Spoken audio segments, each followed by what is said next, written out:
Southern Africa is home to a very primitive fish with some extraordinary abilities. It's the lungfish, and while it has gills like any other fish, it can also breathe air directly using a modified swim bladder that acts as a lung.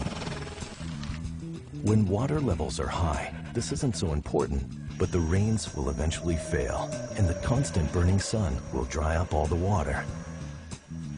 Fish are left flapping at the surface as the waters disappear. Only the air-gulping lungfish is able to cope with these extreme conditions, but it's still exposed to the heat and is still at risk from predators, so it relies on another, even more extraordinary ability. It finds a new, safer home buried underground, digging down by eating mud and pushing it out through its gills.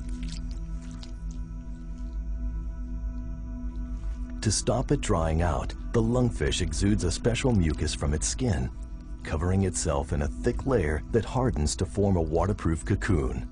Only a single hole is left for breathing. Baked into this mud sarcophagus, the lungfish slows its metabolism to 1/60th of its original rate, relying on its muscles and body fat as a source of food and water. It becomes just another piece of hardened mud. And lungfish have even been known to end up as an accidental brick in a mud hut wall. But this isn't the end for the lungfish. It can survive like this for an incredible 4 years.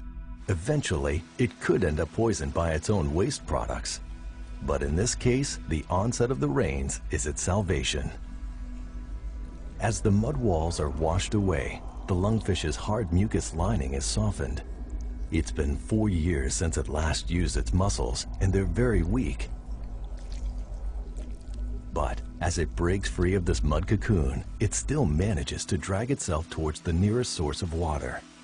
It's the ultimate survivor. And although it's underwater now, it'll soon be back in the mud, repeating the whole process again and again as the annual rains come and go.